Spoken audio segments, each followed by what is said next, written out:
सा बायोस है। वैसे तो काफी सारे पार्ट्स होते हैं, लेकिन हम जो करते हैं अक्सर, जो हमारे पास प्रॉब्लम्स आती है, उस केस में हम कर क्या रहे हैं, यहाँ पर हम एमई को रिप्लेस करते हैं और दूसरा होता है पार्ट बायोस को रिप्लेस करना। अब क्या होता है, कुछ प्रॉब्लम्स ऐसी होती है कि हमें पता चल जाता है कि ये प्रॉब्लम आ रही है, तो ये एमई रीजन की प्रॉब्लम है, तो चलिए हम एमई को रिप्लेस करेंगे। और एमई रिप्लेस को हम क्या कहते हैं कि न्यू एमई हम यहाँ पर डालते हैं। और बायोस का क्या होता है कि जब हमें लगता है कि शायद मेरा एक प्रॉब्लम बायोस रीजन से है, तो हम एक नया बायोस को बना के, मतलब उसे हम कहते हैं कि एक नया बायोस को बिल्ड करके फिर उसे हम रिप्लेस करते हैं। बेसिकली बायोस एडिटिंग के अंदर बेसिक यही दो टास्क होते हैं। तो जो फर्स्ट टास्क होता है एमई, कि हमें एमई रीजन को रिप्लेस करना है। एमई रीजन को रिप्लेस करने के लिए हमें क्या क्या चाहिए, अगर हमें इस चीज को सीखना है कि एमई रीजन को रिप्लेस करना है ना, इसको हम कहते हैं कि न्यू सीएसएमई, है ना। इसको हम कैसे करते हैं, तो देखिए इसके लिए हमें सबसे पहले क्या चाहिए, अब जो रिप्लेस करेंगे आप वो फाइल आपके पास चाहिए, तो उसको हम कहते हैं रिपोजिटरी। मतलब कि ओल्ड एमई से हम न्यू एमई को रिप्लेस करेंगे, तो इसको हम क्या कहते हैं, फाइल को रिपोजिटरी। तो रिपोजिटरी का क्या होना चाहिए, हमारे पास कलेक्शंस होना चाहिए। और ये कलेक्शंस क्या होना चाहिए, अकॉर्डिंग टू वर्जन, अलग अलग वर्जन के हमारे पास कलेक्शन होना चाहिए। अब क्या होता है कि हमारे पास जो बायोस आते हैं फर्स्ट जनरेशन से लेके, अगर हम बात करें 12 जनरेशन तक के हैं, तो 12 जनरेशन तक के बायोस है, तो उसमें क्या होता है, कैटेगरी हो जाती है कि यहाँ से यहाँ तक का बायोस का एक और नाम दे दिया, यहाँ से यहाँ एक और नाम दे दिया गया। तो बेसिकली जो रिपोजिटरी होती है, जैसे कि मैं आपको बताऊं, अगर आपका फर्स्ट से लेके 5th जनरेशन तक का एमई रहता है, तो उसको हम सिंपली क्या करते हैं, एमई कहते हैं। मतलब इस एमई की भी अलग अलग फैमिली होती है according to version, according to generation, है ना। तो फर्स्ट से लेके 5th जनरेशन तक के अगर बायोस होते हैं, तो इसकी फैमिली को हम क्या नाम देते हैं, एमई फैमिली कहते हैं, करेक्ट। फिर वही हमारे पास जब 6 से लेकर के 12 जनरेशन तक की बात करूं, तो इसे हम क्या नाम देते हैं, सीएसएमई, करेक्ट। तो हमारे पास जो कलेक्शंस होने चाहिए, एमई के कलेक्शंस होने चाहिए, सीएसएमई के कलेक्शंस होने चाहिए, है ना। और उसके आगे अगर हम जाएं, तो आपने देखा होगा कि कुछ आपको स्मॉल एसओसी प्रोसेसर्स आते हैं, जैसे कि एटम्स हो गए, हैसवेल एटम्स हो गए, या पेंटियम वगैरह के जो आते हैं, मैं उसको जनरली स्मॉल एसओसी प्रोसेसर बोलता हूँ। तो उनके जो एमई की फैमिली होती है ना, वो डिफरेंट होती है, उसको क्या कहते हैं, टीएक्सी। एक टीएक्सी होता है, एक सीएसटीएक्सी होता है। अब अगर मान के चलिए कि मुझे एमई को रिप्लेस करना है, तो सबसे पहले तो मुझे इन सब का कलेक्शन चाहिए। उन सारे कलेक्शन को एक नाम दे देते हैं रेपोजिटरी पैक, करेक्ट। तो ये तो हो गई। दूसरा होता है कि अब जो हम यहाँ पे रिप्लेस करेंगे, यहाँ पर हमारी ओल्ड एमई है और हम न्यू एमई से जो रिप्लेस करेंगे, ये रिप्लेस करेगा कौन, कोई ना कोई टूल की तो जरूरत पड़ती है। तो वो टूल को सिंपली हम कहते हैं सिस्टम टूल, मैं इसको बोलता हूँ सिस्टम टूल। अब इसके अंदर भी क्या हो जाता है, अलग अलग कैटेगरी हो जाती है, FITC टूल, फिट टूल, एमफिट टूल, अलग अलग कैटेगरी हो जाती है। तो हमारे पास क्या होना चाहिए, सिस्टम टूल का भी कलेक्शन होना चाहिए, करेक्ट। और फिर बात आ जाती है कि जब हम यहाँ पे रिप्लेस करेंगे एमई को, तो पहले एमई को एनालाइज करना पड़ेगा, हमें देखना पड़ेगा कि ये कौन सी फैमिली है, इसका क्या वर्जन है। तो उसको देखने के लिए हम क्या करते हैं, एक और टूल का यूज करते हैं जिसे कहते हैं एमई एनालाइजर, जो कि एनालाइज करता है, करेक्ट। अब एमई एनालाइजर का क्या होता है, उसका भी मैंने क्या वर्ड यूज किया, इसका भी कलेक्शन होना चाहिए। अब बात करेंगे कलेक्शन क्यों होना चाहिए, तो देखिए मैं जैसे कि अभी विंडोज 11 यूज कर रहा हूँ, तो विंडोज 11 पे हो सकता है कि कोई और एमई का वर्जन, एनालाइजर का वर्जन काम में आए, लेकिन अगर आपके पास विंडोज 7 है, तो वहां पर हो सकता है कि मेरा जो एमई एनालाइजर का वर्जन है वो आपके ऊपर काम ना करे। तो सिंपल क्या है कि हमारे पास कलेक्शन होना चाहिए। उन कलेक्शन में हम देख लेते हैं कि अगर हमारे पास विंडोज 7 है तो उस पर कौन सा वर्जन काम करेगा, हमारे पास अगर विंडोज 8 है तो उस पर हमारा कौन सा वर्जन काम करेगा। अब ऐसा होता है कि मान लीजिए अभी आप विंडोज 7 पे काम कर रहे थे, तो आपका एनालाइजर चल रहा था, अब सडनली आप आ गए विंडोज 10 पे, अब उस पर आपका पुराना एनालाइजर नहीं चल रहा है, अब क्या करें। तो वही हर्षद पटेल सर ने आपको बताया कि किस तरह हम अपने ओल्ड एमई को ही अपग्रेड करेंगे, जो हमारा ओल्ड एनालाइजर था उसी को अपग्रेड करेंगे, वो सर ने यहाँ पर बताया, करेक्ट। तो हमारा जो फर्स्ट टास्क होता है बायोस एडिटिंग में, वो एमई को लेकर के हो जाता है, एमई रीजन को लेकर के। सेकंड टास्क है हमारा बायोस को रिप्लेस करना। तो अगर आप शुरुआत करते हैं बायोस एडिटिंग सीखने की, तो आप यहाँ से चल सकते हैं। सबसे पहले आप क्या करिए, किसी भी बायोस का एमबी रीजन कैसे रिप्लेस किया जाता है उस चीज को अंडरस्टैंड कर सकते हैं, और उसके बाद आप जा सकते हैं बायोस रीजन रिप्लेस करने में। कारण इसका क्या होता है कि अगर आप एमबी रीजन रिप्लेस करना सीखते हैं तो हमारे सामने केवल एक ही होता है, इंटेल, कि हम इंटेल के बायोस पे काम कर रहे हैं। लेकिन जब हम चले जाते हैं बायोस रीजन पे, तो यहाँ पर आ जाता है एचपी का बायोस, डेल का बायोस, एसर का बायोस। मतलब ये बायोस बिल्ड करना थोड़ा सा लेंथी प्रोसेस हो जाता है इसकी तुलना में। तो जो हमारा अभी टफ प्रोसेस है इसको हम कहते हैं कि बायोस एडिटिंग। तो मैं इसमें आपको ये पार्ट को अभी बताऊंगा पहले। तो इसमें जो सबसे पहले मैं आपको बताने वाला हूँ एचपी को लेकर के बताऊंगा। अब देखिए, कुछ इस तरह की प्रॉब्लम्स आती है कि हमारे पास कोई लैपटॉप आया, कोई बोर्ड आया, हमें लगा कि उसमें बायोस की दिक्कत है ना। बायोस की दिक्कत क्या लग जाती है कि हमारे पास जब आता है लैपटॉप, तो कहीं ना कहीं वो बायोस पे किसी ने काम कर लिया है। या फिर कई बार ऐसा भी होता है ना कि आपके पास जो बोर्ड आया उसमें से बायोस चिप ही मिसिंग है। क्योंकि क्या हो जाता है कि पीछे किसी के पास बोर्ड गया, प्रॉब्लम कुछ थी, समझ में आया, नहीं समझ में आया, बायोस चिप उसने निकाल लिया, ये सब होता रहता है। तो कई बार हो जाता है कि हमारे पास जो बोर्ड आया उसमें बायोस चिप मिसिंग है। या फिर आप कह सकते हो कि पुराने इंजीनियर ने क्या किया, उस पे बायोस अपना वाला ट्राई करके देख लिया। तो दोनों बातें हमारे लिए सेम हो जाती है कि जो ओरिजिनल बायोस था ना बोर्ड का, वो आपको नहीं मिलने वाला। मतलब किसी के पास से केस आपके पास आया, उसने अगर बायोस पहले से ही करके देख लिया है, तो मतलब वो उसी तरह है जिस तरह हम कह सकते हैं कि बायोस मिसिंग है। तो मैं यहाँ पर आपको लेकर दिखाना चाहता हूँ कि अगर हम इस तरह के केस आते हैं कि बायोस मिसिंग है, या फिर किसी ने उस बायोस पे पहले ही काम कर रखा है, तो अब उस केस में हम न्यू बायोस कैसे बनाएंगे। क्योंकि क्या होता है कि जब हम बायोस एडिटिंग पे जाते हैं तो हमें कुछ रेफरेंस की जरूरत पड़ती है जो कि हमें ओल्ड बायोस से मिलता है। लेकिन आपके पास जो बोर्ड आया, अब इसमें तो ओल्ड बायोस किसी ने कुछ और डाल दिया। मान के चले 7 जनरेशन का था बोर्ड हमारा, उसमें किसी ने 10 जनरेशन का बायोस डाल दिया है ना। तो वहां पे हमें रेफरेंस नहीं मिल पाता है। तो वहां पर वही मैं आपको बताने के लिए जा रहा हूँ कि अगर इस तरह का केस आता है तो किस तरह आप अपने रेफरेंस को यूज करेंगे, क्योंकि आपको बायोस से तो कोई रेफरेंस मिलेगा नहीं। तो उस तरह के बायोस को कैसे बिल्ड करेंगे, वो यहाँ पर मैं आपको प्रैक्टिकली समझाने के लिए जा रहा हूँ।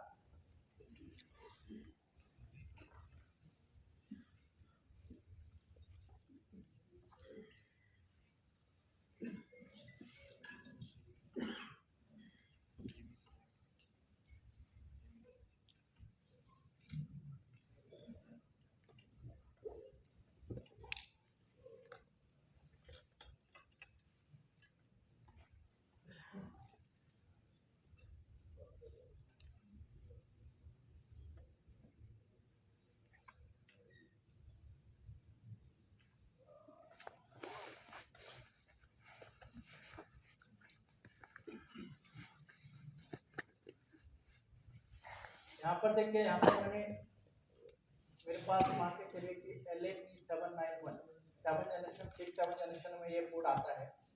मैं यहाँ पर बोर्ड की इमेज आपको देता हूँ। हमारे पास बोर्ड आएगा, तो मान के चलते हैं कि बोर्ड की इमेज हमारे पास बोर्ड आया, करेक्ट। अब इसमें से हम कहते हैं कि हमारा जो बायोस है वो किसी ने यूज कर लिया है। बायोस आप देख लीजिए यहाँ पर कहाँ है, बैक साइड में होगा।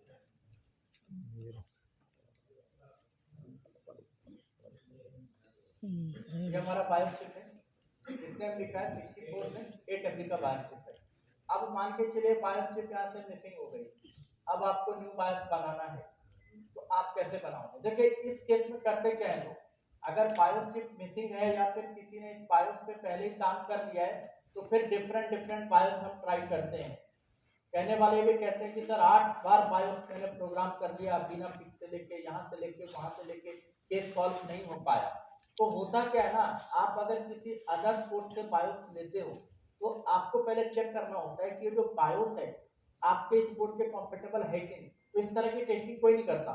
तो यहाँ पर मैं वो सारा का सारा प्रोसेस आपको बताऊंगा कि अगर आप खुद बायोस बिल्ड नहीं कर रहे हो और किसी अदर सोर्स से बायोस ले रहे हो। अदर सोर्स क्या हो जाते हैं, हमने किसी से मांगा, मुझे बायोस को काम करना है, मैंने किसी से मांगा भाई ये बायोस दे दो। अब इस बात की कोई गारंटी नहीं ना कि पीछे जो पर्सन ने हमें बायोस दिया, बायोस की फाइल दी, वो करेक्ट हो गई, वो हमारा काम करेगा ही। तो वहां पर हमें उसको देखना पड़ता है, एनालाइज करना पड़ता है कि ये हमारे कंफर्टेबल है कि नहीं। या फिर मान लीजिए आप इनाफिक्स से ले लेते हैं, टेलीग्राम से लेते हैं, तो इस बात की कोई गारंटी नहीं कि वो टेस्टेड बायोस होगा ही, ठीक है ना। तो यहाँ पर देखिए मान के चलते हैं कि बायोस चिप हमारा यहाँ पर मिसिंग है। अब मुझे बायोस बनाना है इसका, तो कैसे बनाऊंगा? तो अब सबसे पहले हमें पता क्या करना पड़ेगा। तो जाहिर सी बात है, जो हम बायोस बनाते हैं, नया बायोस बनाते हैं, एचपी का ये बोर्ड है, तो जाहिर सी बात है एचपी के साइट पे जाकर के वहां से हम जो बायोस की एक्सी फाइल होता है उसे हम डाउनलोड करते हैं। तो वो जो बायोस की एक्सी फाइल को डाउनलोड करते हैं, तो कुछ ना कुछ हम वहाँ पे टर्म यूज करते हैं डाउनलोड करने के लिए। जैसे कि हम बात करते हैं कि अगर हमें बायोस की न्यू एक्सी डाउनलोड करनी है, तो सबसे पहले एचपी के केस में क्या चाहिए? मॉडल नंबर, सीरियल नंबर चाहिए। सीरियल नंबर रहेगा तो उसी से हम सर्च करेंगे। लेकिन यहाँ पर क्या है, बायोस चिप मिसिंग है, या फिर किसी ने पहले ही ब्लैंक बायोस डाल दिया, बायोस छेड़ दिया, करेक्ट सीरियल नंबर तो मिलने वाला है नहीं। तो सीरियल नंबर तो अब हमारे पास यहाँ पर है नहीं, तो आपको यहाँ पर देखो सीरियल नंबर का अरेंज करना पड़ेगा।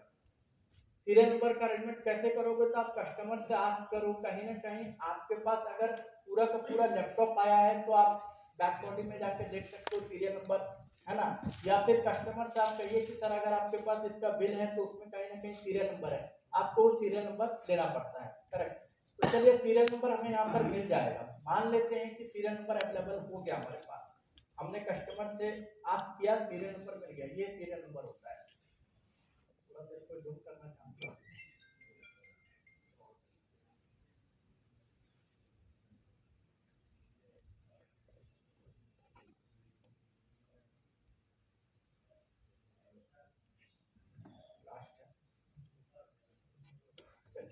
ये हमारा सीरियल नंबर है, देख सकते हैं यहाँ पर CND करके सीरियल नंबर है। यहाँ पर मैंने एक और स्लाइड क्लिक करके आपके लिए, वो भी आपको मैं दिखा देता हूँ कि ये सीरियल नंबर आप कैसे पहचानोगे।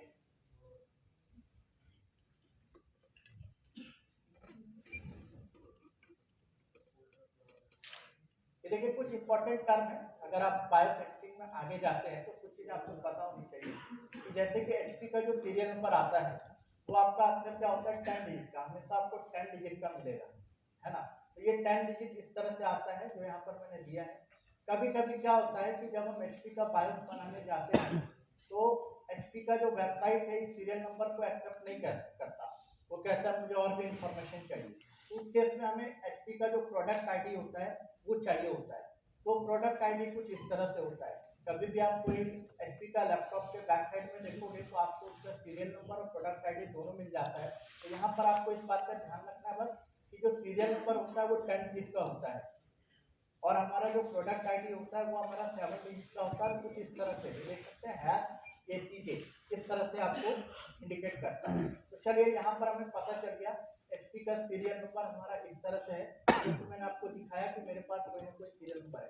इसके अलावा मैंने कुछ और भी यहाँ पर आपको दे रखा है कि डेल का, जैसे कि डेल की वेबसाइट में जाएंगे तो सर्विस टैग से हम सर्च करते हैं EXE को, तो वो कैसे करेंगे? तो ये रहा, ये 7 डिजिट का होता है।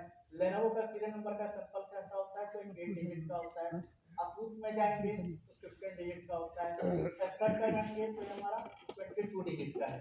ये आपको बहुत काम आने वाली है ना। उसी तरह देखेंगे डेल में जब जाते हैं हम तो कई बार हमें ये टर्म्स यूज करने पड़ते हैं। इन टर्म्स को कहाँ यूज करेंगे मैं अभी आपको बताऊंगा। अभी हमने यहाँ तक समझ लिया कि एचपी का सीरियल नंबर 10 डिजिट का है, करेक्ट। चलिए अब हम आते हैं मेन पॉइंट पे। तो यहाँ पर हमने मान लिया कि हमारे पास ये सीरियल नंबर है। तो चलिए सीरियल नंबर से हम यहाँ से सीरियल नंबर को कॉपी कर लेते हैं और इसको हम लेके जाएंगे अभी एचपी की वेबसाइट पे। तो एचपी की वेबसाइट पे हम जा रहे हैं यहाँ पर।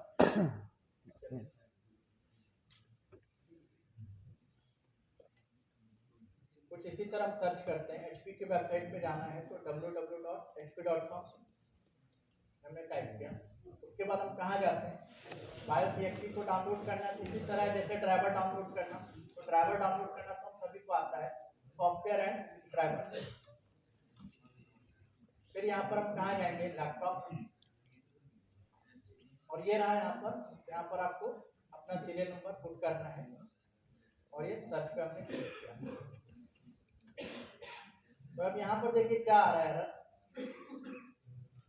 एक एरर आया, सीरियल नंबर मैंने यहाँ पे दिया लेकिन यहाँ पर अब एरर आ गया। क्या एरर आ गया अगर आप देखेंगे, this product can not be identified by serial number. कह रहा है कि सीरियल नंबर से आइडेंटिफाई नहीं हो रहा है, कुछ और इंफॉर्मेशन चाहिए।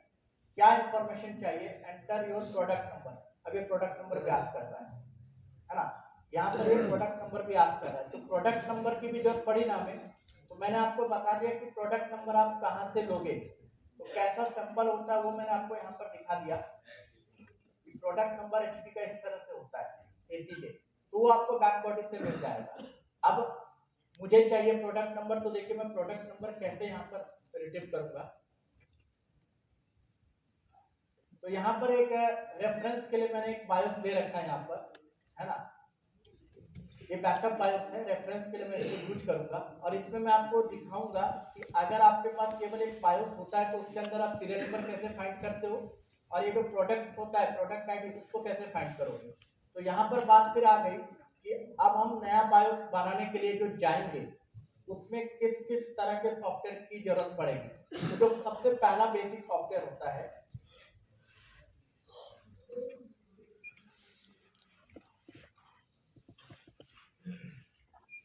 यहाँ पर मैंने एक लिस्ट दे रखा आपको, अगर आपको न्यू बायोस बनाना है तो ये सब टूल चाहिए। तो इसमें जो सबसे इंपॉर्टेंट टूल होता है, जैसे कि मैं मैनुअल पे काम करता हूँ, जो भी मेरा प्रोसेस होता है बायोस बनाने का बिल्कुल मैनुअली प्रोसेस होता है। तो यहाँ पर जो मेरे को बायोस बिल्ड करना है तो जनरली दो तरह के सॉफ्टवेयर यूज में आते हैं, एक होता है हैक वर्कशॉप, एक होता है एचएमपी एडिटर, है ना। हैक वर्कशॉप भी आपको गूगल पे मिल जाएगा इजीली, है ना, और एचएमपी एडिटर पे मिल जाएगा, दोनों सेम टास्क करते हैं।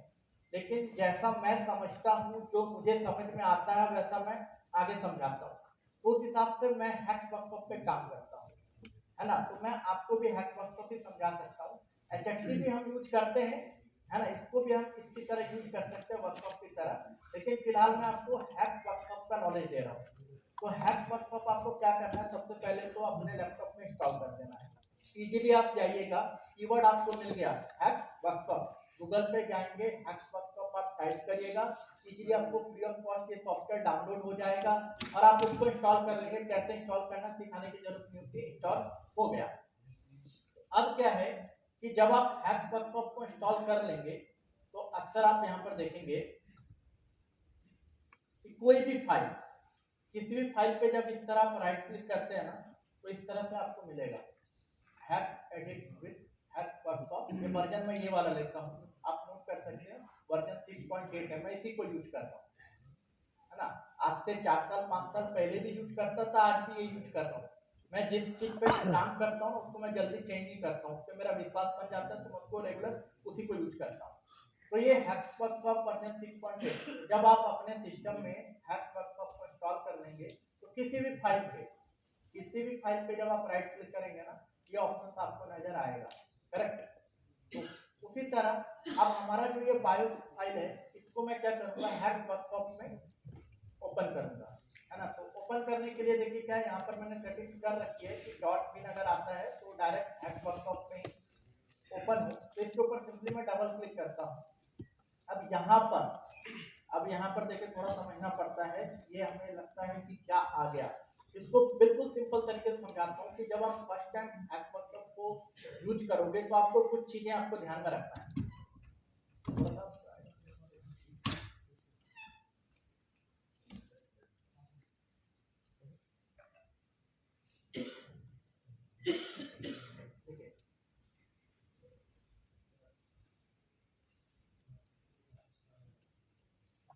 थोड़ा सा मैं अपना रेजोल्यूशन चेंज करता हूँ।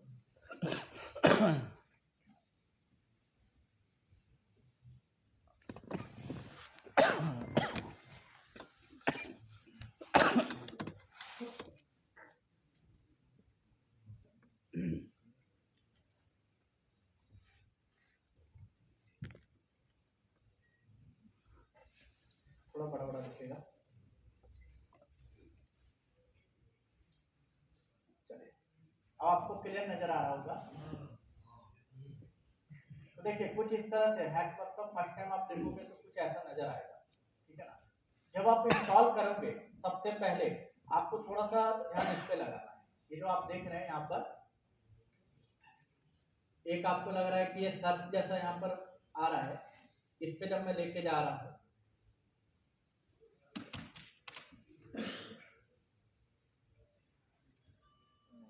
देखिए कुछ चेंजेस हो रहा है। ये दो ऑप्शंस होते हैं यहाँ पर चेंजेस होता है। देखिए क्या लिखा रहा है, व्यू ऑफसेट इन हैश, और एक दूसरा ऑप्शन है यहाँ पर व्यू ऑफसेट इन डेसिमल। मतलब ये कह रहा है कि आपको जो ये ऑफसेट्स है, इनको हम ऑफसेट्स कहते हैं, इसको आपको किस लैंग्वेज में देखना है, किस नंबर सिस्टम में देखना है। तो नंबर सिस्टम तो ऐसे काफी सारे हो जाते हैं। जनरली 4 तरह के नंबर सिस्टम होते हैं, जैसे कि बाइनरी हो गया, डेसिमल हो गया, ऑक्टल, हेक्साडेसिमल। तो यहाँ पर दो ऑप्शन आपको दे रहा है, हेक्साडेसिमल का और डेसिमल का। देख सकते हैं हेक्साडेसिमल और डेसिमल।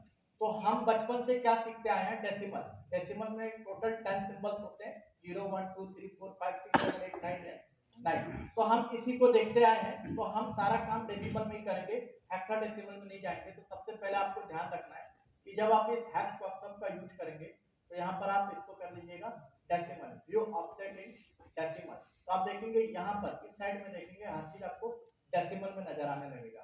अगर यहाँ पर आप मिस्टेक कर जाते हो ना, तो फिर आपको आगे लगेगा कि क्या हो रहा है, बहुत टफ हो जाता है। फिर मतलब क्या है ना, बायोस्टैटिस्टिक्स में अगर छोटा सा पॉइंट का मिस्टेक्स कर जाते हैं ना, तो उसके बाद बहुत टिपिकल इशू हमें आने लगते हैं, फिर हमें लगता है कि कहाँ फंस गए हम। तो यहाँ पर बस आपको ये ध्यान रखना था, व्यू ऑफसेट इन डेसिमल है ना, इस पे आपको सेट कर देना है। तो ये चलिए मैंने कर दिया। अब ये एचपी का बायोस है। अब मेरे को आपको ये बताना है कि इसके अंदर सीरियल नंबर कैसे सर्च करेंगे। तो अभी सर्च करना मतलब फाइंड करना है। तो हर किसी को पता है कि कहीं भी अगर फाइंड करते हैं तो हम क्या कमांड करते हैं, कंट्रोल एफ।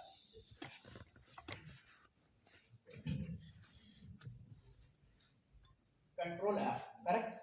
कंट्रोल एफ करते देखिए फाइंड ऑप्शन आ गया हमारा। यहाँ पर देखिए इस पे फोकस रखिएगा, टाइप। टाइप में जाएंगे ना, काफी सारे ऑप्शन आएंगे, हर ऑप्शन आपको समझने की जरूरत नहीं है। दो ऑप्शन का हम ज्यादातर यूज करते हैं, एक होता है टेक्स्ट स्ट्रिंग, एक होता है हेक्स वैल्यू। अभी हम फाइंड करेंगे मतलब हम अपनी तरफ से कुछ टाइप करेंगे। तो हम कुछ भी जो टाइप करते हैं ना, तो हमेशा क्या रखते हैं इसको, टेक्स्ट स्ट्रिंग, करेक्ट। और यहाँ पर हम क्या टाइप करते हैं, नोटबुक। यहाँ पर हमने टाइप किया नोटबुक, पहले से ही टाइप है।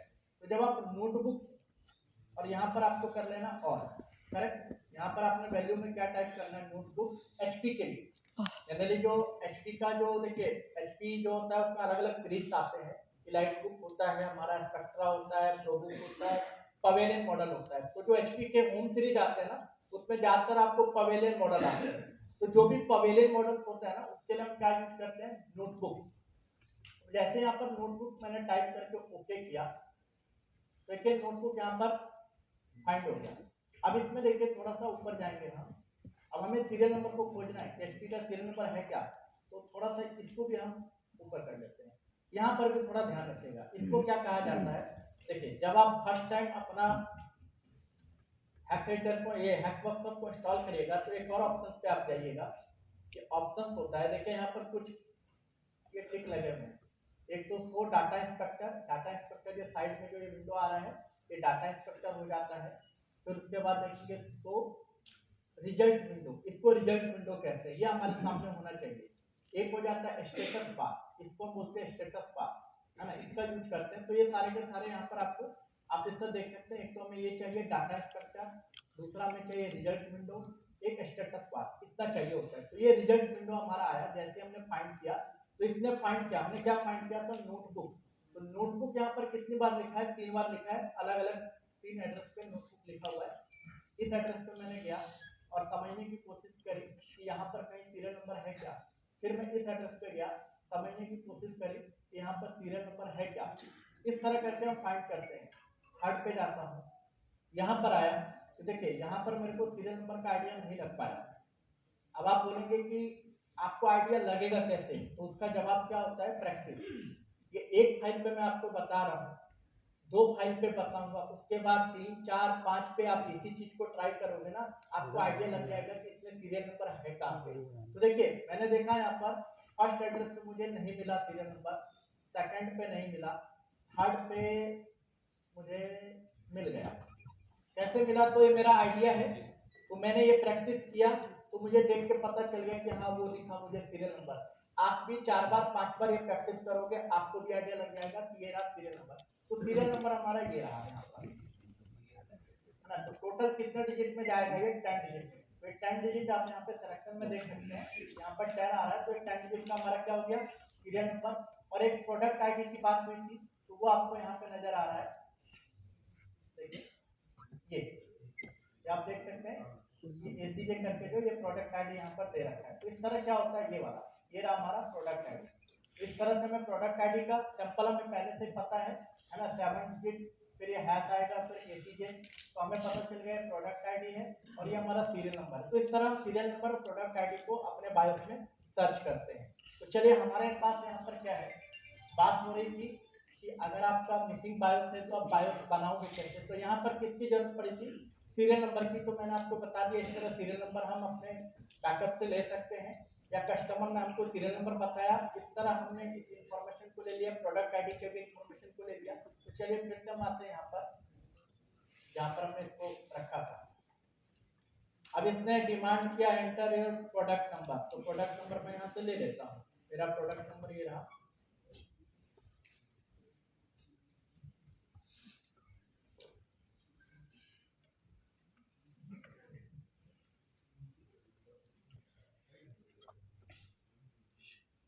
ये प्रोडक्ट नंबर को मैंने दिया, टोटल आपका 7 डिजिट में है। ये कॉपी करता हूँ यहाँ से,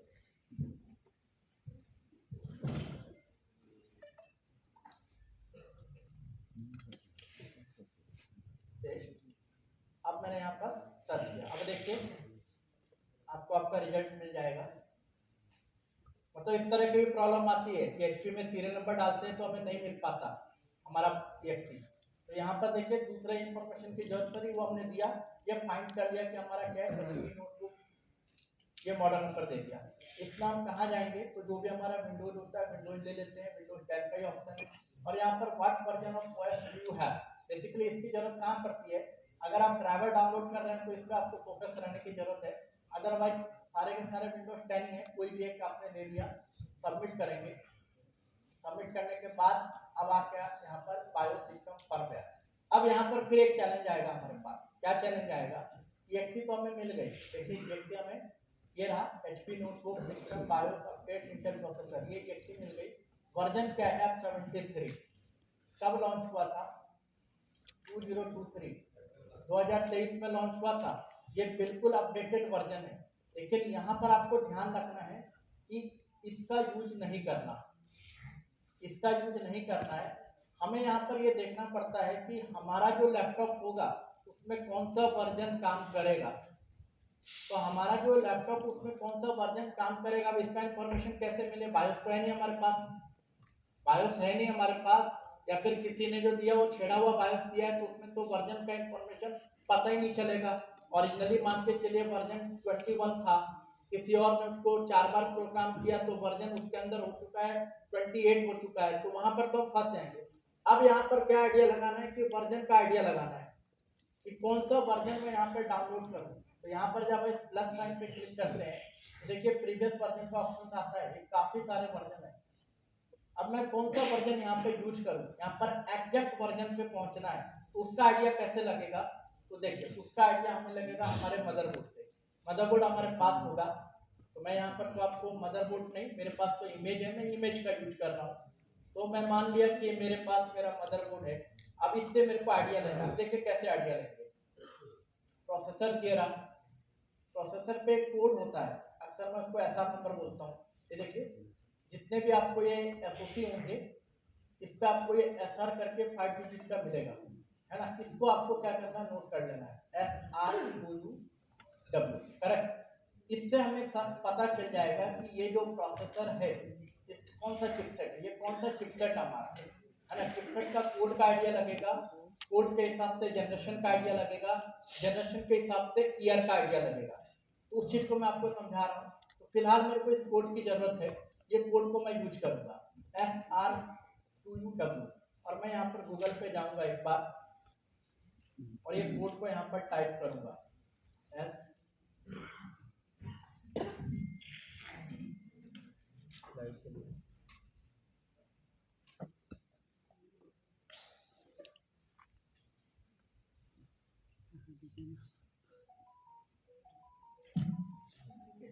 SR2UW, ये टाइप के सिंपल मैंने एंटर किया।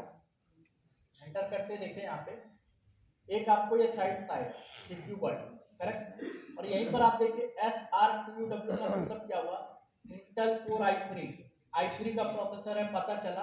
साथ ही साथ यहाँ पे जनरेशन का भी आइडिया लग गया आपको, 6006। अब बहुतों को पता होगा कि अगर हमें किसी प्रोसेसर का जनरेशन पता करना हो तो हम इस तरह भी पता कर सकते हैं। तो यहाँ पे मेरे को क्या आइडिया लग गया जनरेशन का, मतलब कि ये जो मेरा बोर्ड है वो 6 जनरेशन का है। तो 6 जनरेशन का मतलब ये आया कब होगा, तो इसका सिंपल कैलकुलेशन है कि 6 जनरेशन 2016, 6 जनरेशन 2015, इस तरह करके आप चलते हैं 10 जनरेशन 2020। तो यहाँ पर मेरे को एक ईयर का आइडिया लग जाता है, जनरेशन से मैं ईयर पे चला जाता हूँ कि ये 6 जनरेशन है मतलब 2016। तो मैं अब क्या करूंगा, यहाँ पर आया फिर से, यहाँ पर मैं देखूंगा कि इसमें से कौन सा वर्जन 2016 या 17 के आसपास का है। तो देखिए यहाँ पर 2016 के साथ सबसे नजदीक ये मिला 2017 का, तो बस मैं इसको डाउनलोड कर लूंगा। तो मैंने यहाँ पर क्या करना है, डाउनलोड पे क्लिक करना है, ये हमारा डाउनलोड हो जाएगा। इस तरह करके ऑप्शन दे देगा डाउनलोड करने का, इसको आप डाउनलोड कर लेंगे। ये हमारे पास डाउनलोड हो गया, मैंने ऑलरेडी डाउनलोड कर रखा है, बस आपको यहाँ पर दिखाना था तो मैंने इसको दोबारा डाउनलोड किया। थोड़ा सा रेजुलेशन मैंने चेंज किया तो ये सेटिंग्स बिगड़ गई है, मैं इसको थोड़ा सा सेट कर लेता हूँ।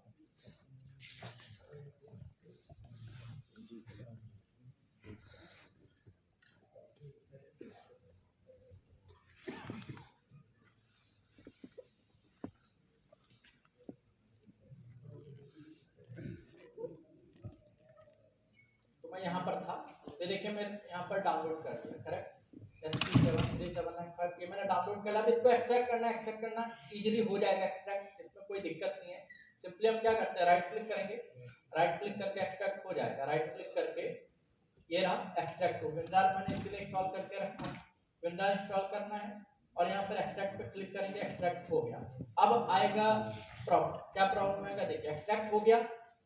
यहाँ पर जब आए फिर से एक exe आई, इसको भी हमें करना पड़ता है एक्सट्रैक्ट। कैसे करेंगे, सिंपल है, कोई टूल यूज नहीं करना, राइट क्लिक करना है और ये विंडोज से हम इसको एक्सट्रैक्ट कर लेते हैं। ये हो गया हमारा एक्सट्रैक्ट। चलिए अब यहाँ पर देखिए हमारी बायोस की फाइल हमें नजर आ रही है। मैंने आपको पहले बिन एक्सटेंशन के बारे में बताया था कि जहाँ भी बिन एक्सटेंशन होता है हमारी बायोस की फाइल होती है। अब यहाँ पर क्या है, ये आ गया हमारे पास बायोस की फाइल। कितने आए हैं, 1 2 3 4 5 आए। अब यहाँ पर प्रॉब्लम ये आ जाती है हमारे पास कि मुझे कौन सा बायोस अब इसमें बनाना है ना। ये प्रॉब्लम हर किसी को आती है कि अब मेरे को इसमें से कौन सा यूज करना है, मेरे बोर्ड के अकॉर्डिंग कौन सा है, एक तो हमें ये पता करना है।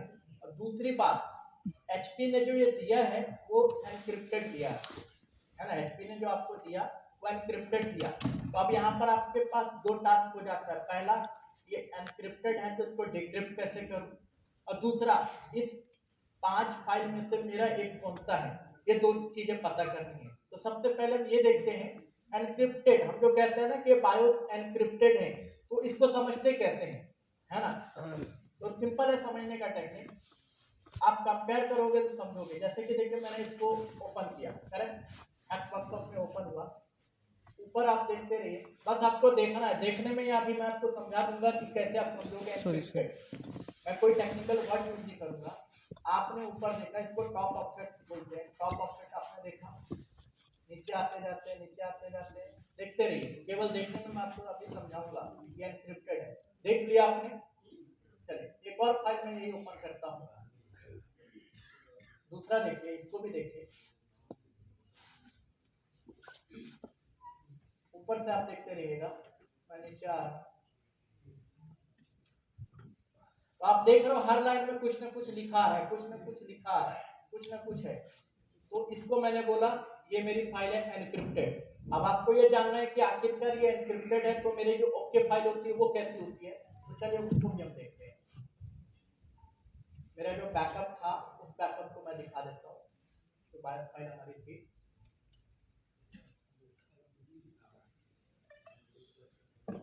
ये वाला था हमारे पास बैकअप। एक बार इसको देखो, अब ये हमारा एनक्रिप्टेड नहीं है।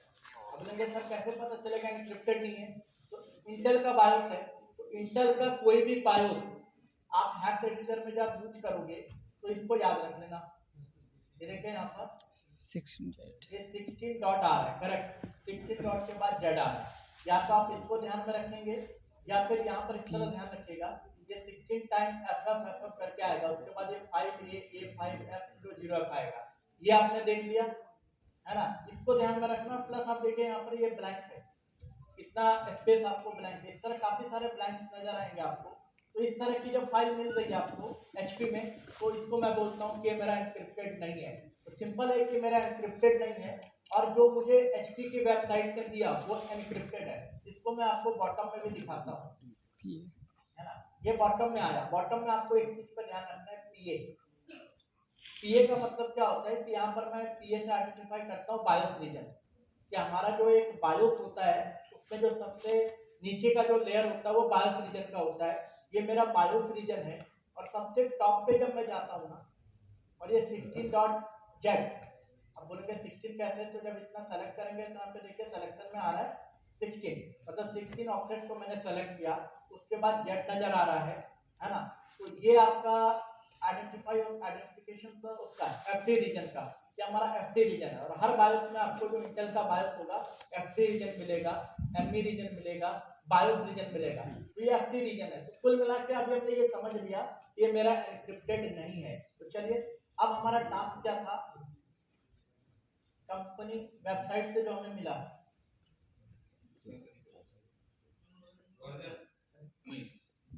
मैं इसके अंदर और एक चीज ऐड करूंगा। आपकी बायोस की साइज क्या होती है?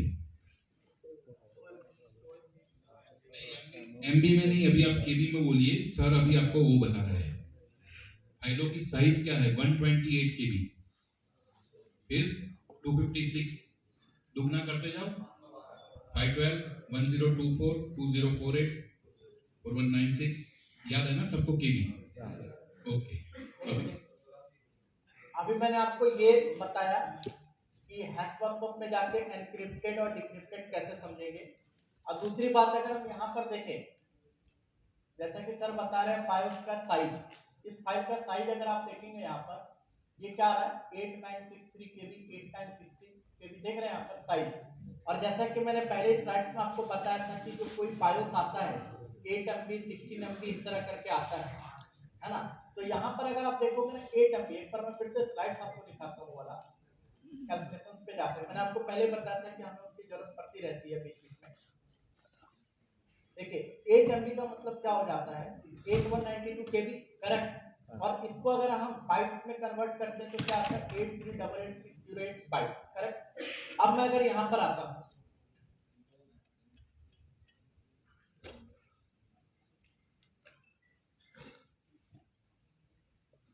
जो मुझे मिला है, आप सिंपली इस पर राइट क्लिक करते हो, प्रॉपर्टीज में जाते हैं, तो अगर आप केबी में इंफॉर्मेशन देखना चाहते हो तो क्या बता रहा है 8.75 MB, मतलब ये ओके बायस नहीं है, मतलब ये क्या एनक्रिप्टेड है। इससे भी आइडिया लग गया। अगर आप इसको बाइट्स में भी देखोगे तो यहाँ पर इंफॉर्मेशन देख लीजिए क्या आ रहा है 9179136 बाइट्स। तो कुल मिला के यहाँ पे क्लियर हो गया कि हम कैसे समझेंगे कि जो एचटी की साइट से मुझे मिला क्या मिला, एनक्रिप्टेड बायोस मिला। तो अब अगला टास्क क्या है, इसको डिक्रिप्ट करना। बहुत सिंपल है, एचपी खुद एक टूल दिया रहता है यहाँ पर insideflash.exe, है ना। ये एक एनक्रिप्शन टूल है, इसको हम ओके करेंगे, यस किया मैंने। अब ये टूल क्या करेगा, ये जितने भी एनक्रिप्टेड बायोस को डिक्रिप्ट कर देगा। देखिए ये आया एचपी सिस्टम बायोस अपडेटेबिलिटी, यहाँ पर नेक्स्ट करिएगा।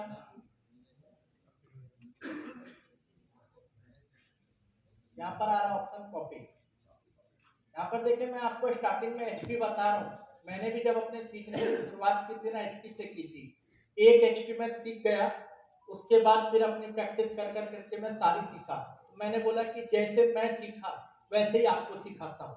तो मैं वही तरीका यूज कर रहा हूँ, जैसे मैं सीखा हूँ वैसे आपको बता रहा हूँ कि आगे आपको उस चीज को लेकर के चलेंगे। तो यहाँ पर आपको ऑप्शन क्या लेना है, कॉपी का ऑप्शन आ रहा है, copy BIOS image to any file location, तो कॉपी का ऑप्शन लेना है, नेक्स्ट करेंगे। तो अब क्या होगा, जितनी भी एनक्रिप्टेड फाइलें हैं वो सारे के सारे डिक्रिप्ट हो जाएंगी।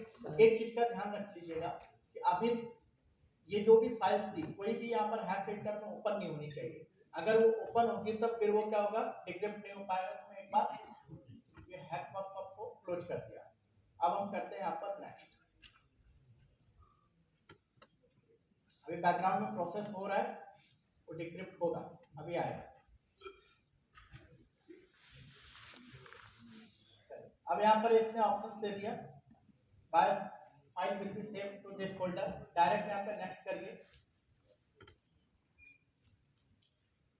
ये देखिए सारी की सारी फाइलें आ गई। कितनी फाइलें आ गई?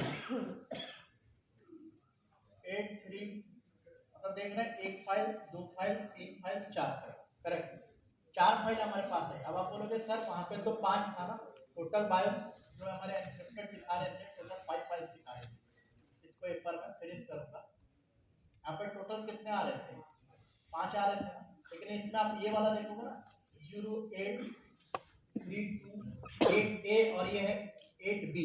तो ए बी को लेकर के ए और बी को लेकर के यहाँ पर एक सिंगल फाइल एक्सपोर्ट हुई है। तो अब हमारे पास अगला चरण, अब ये जो मुझे मिला ये क्या है मेरा, देखिए इसका साइज अगर आप देखेंगे क्या आ रहा है, 8192 KB। मतलब ये मेरा क्या है, डिक्रिप्टेड है ना। ये बिल्कुल ओके है, साइज भी ओके आ रहा है। और अगर आप इसको हैश सेंटर में भी देखोगे ना, तो जैसा मैंने आपको बताया ये 16 डॉट, उसके बाद ये जेड आ रहा है, नीचे आएंगे तो ये आ रहा है। मतलब ये हमारा डिक्रिप्ट हो गया। जो टूल हमें मिला था उसी से डिक्रिप्ट हो गया। अब अगला चैलेंज क्या है, अभी मेरे पास ये 4 फाइल है। अब ये 4 फाइल में से कौन सी फाइल मेरी है, मैं किसको यूज करूं। तो अब उस टेक्निक को आपको देखना है। चलिए फिलहाल मैं ये चारों फाइल को यहाँ पर ले लेता हूँ, यहाँ से मैं कट कर देता हूँ, क्योंकि मुझे अभी नहीं पता ना इस 4 में से कौन सा मुझे यूज करना है। तो इसको मैंने कट कर दिया और कट करके मैं इसको यहाँ पर ले आता हूँ फोल्डर।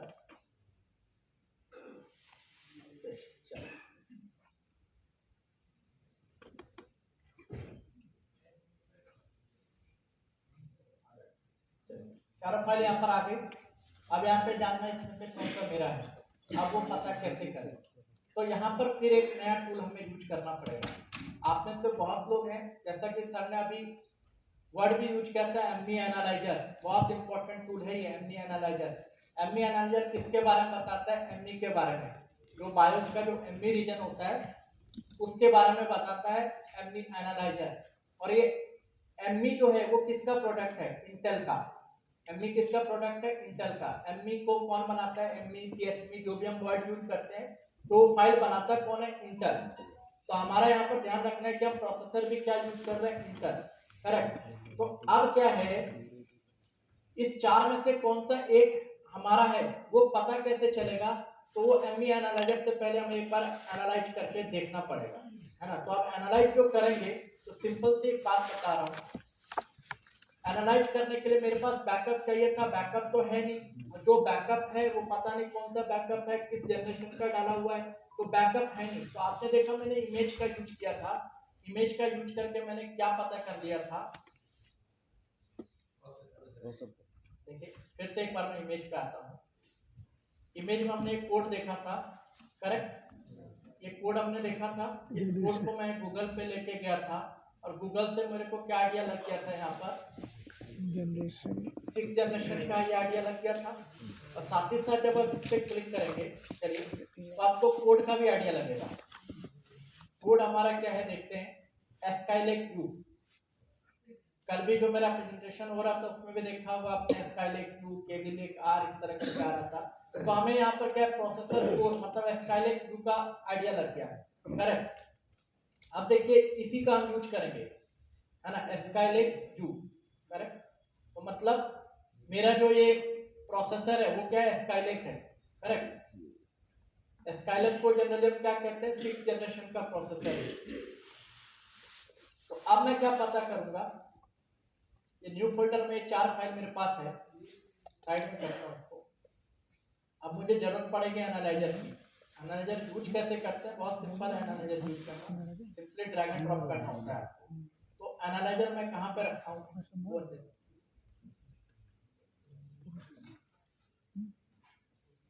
ये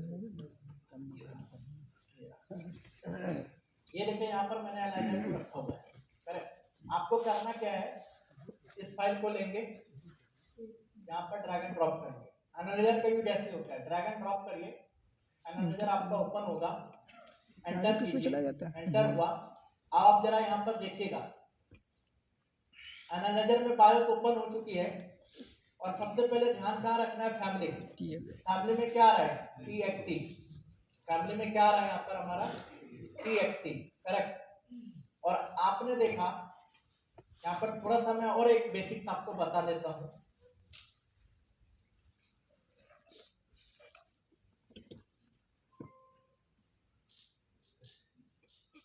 कि मैंने आपको बताया कि हमारा फर्स्ट से लेके 5th जनरेशन तक का कोड जो होता है, उसके बायोस में जो एमी रीजन होता है, उसकी फैमिली हम क्या बोलते हैं, एमी, करेक्ट।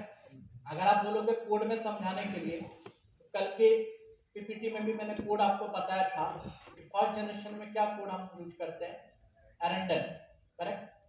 एरेंडर जो चिपसेट होता है, एरेंडर हो गया। सेकंड में हम क्या यूज करते हैं, संडे,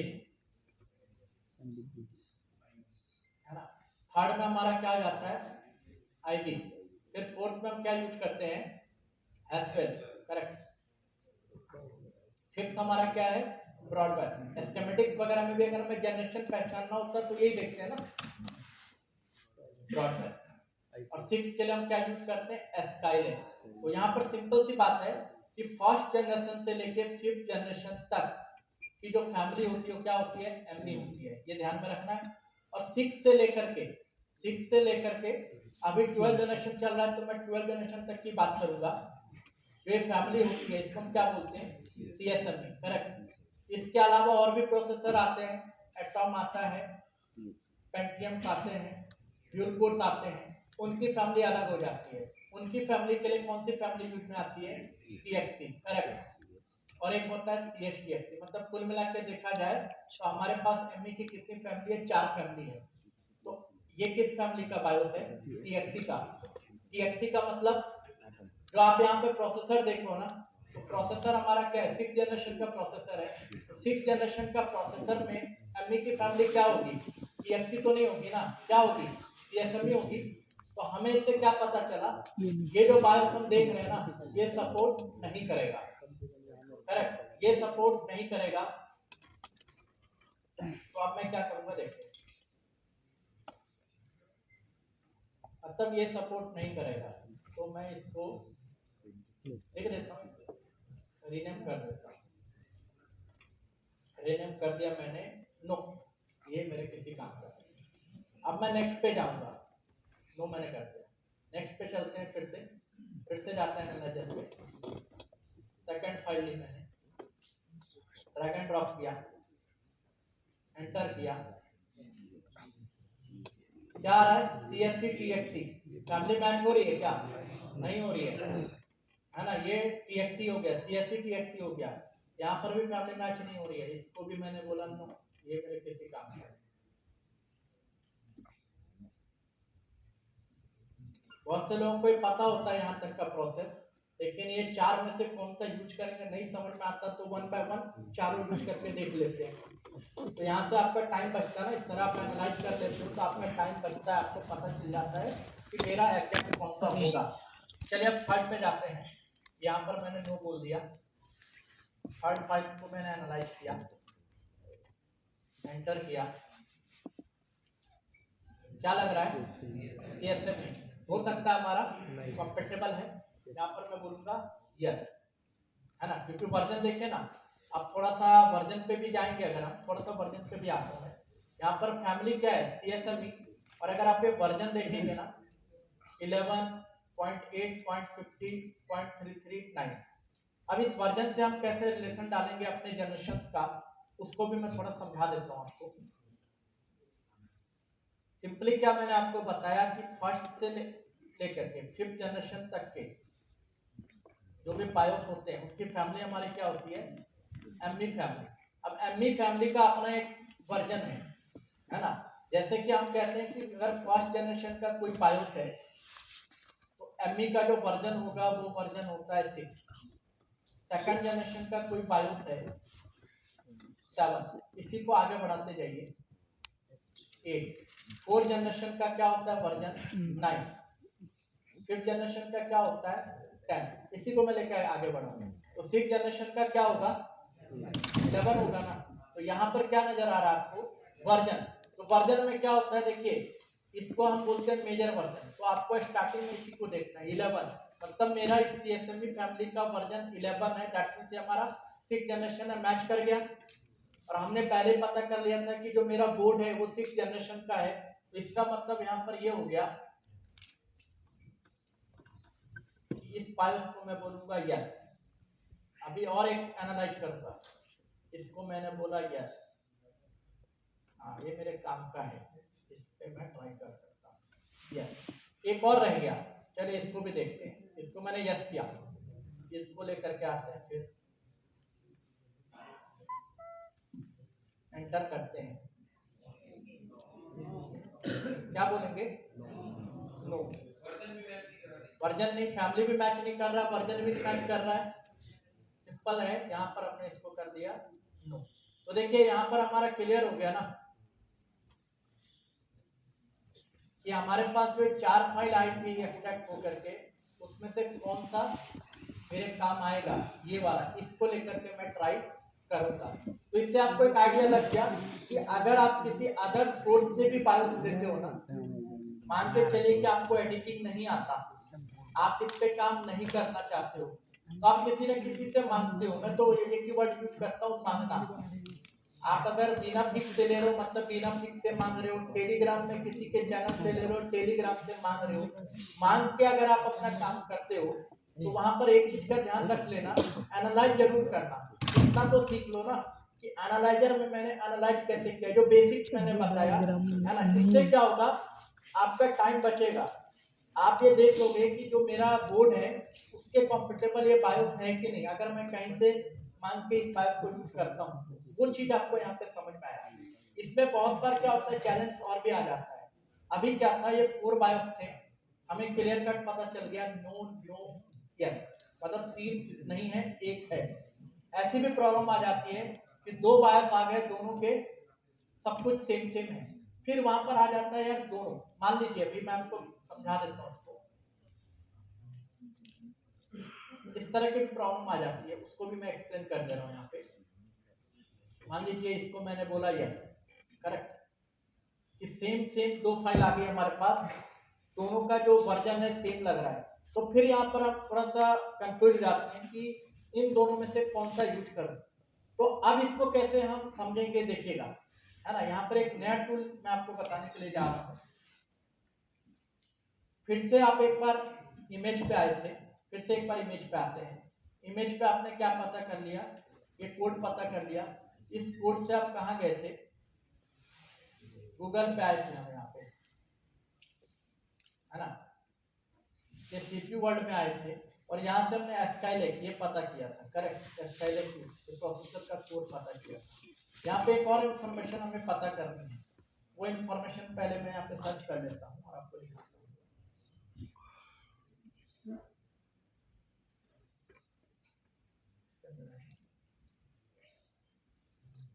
पार्ट नंबर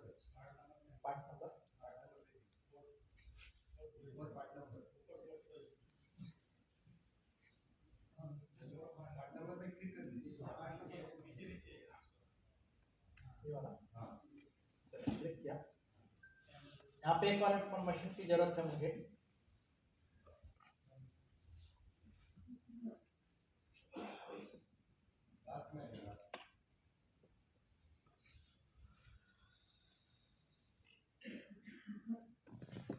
ये जंप टू आ रहा है CPU ID, यहाँ पर आएंगे एक बार और यहाँ पर आपको ये देखना है।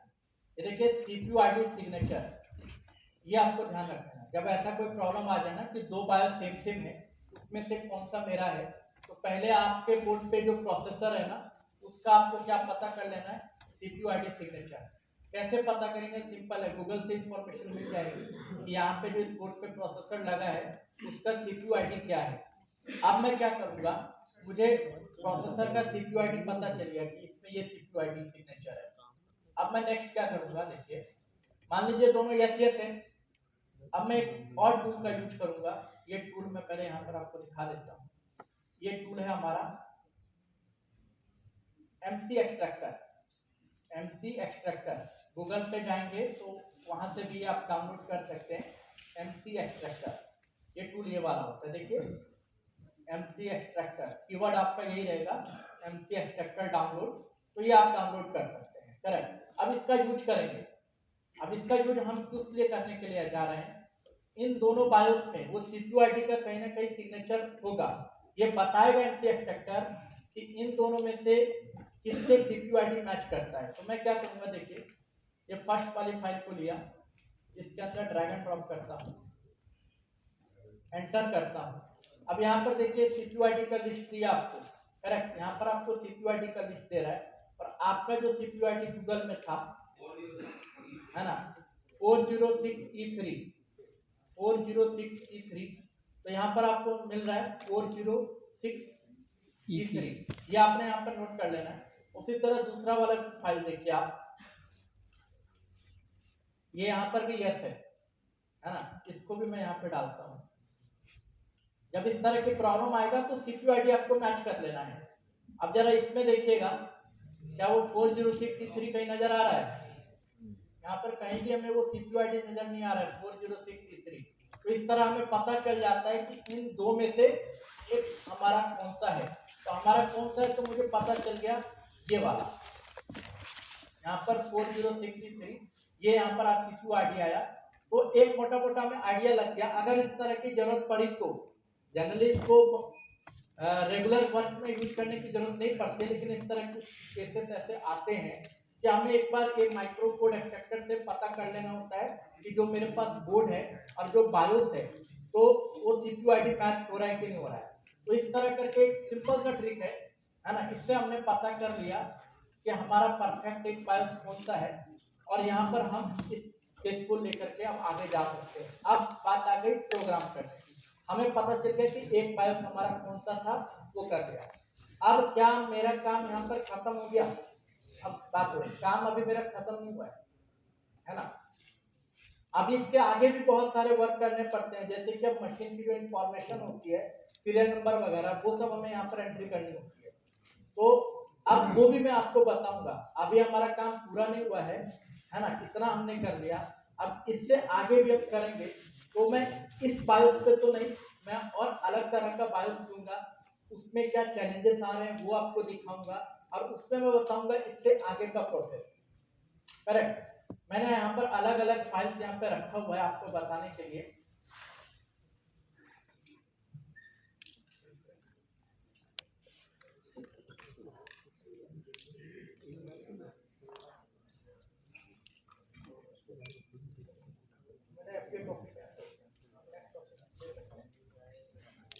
तो इस टॉपिक को मैं यहीं पर एंड कर रहा हूँ। इसके बाद हम नेक्स्ट देखेंगे वो जो सीरियल नंबर वगैरह की इंफॉर्मेशन कैसे हम पुट करते हैं और क्या क्या चैलेंज आते हैं बायोस को एक्सट्रैक्ट करने में, बायोस को एडिट करने में।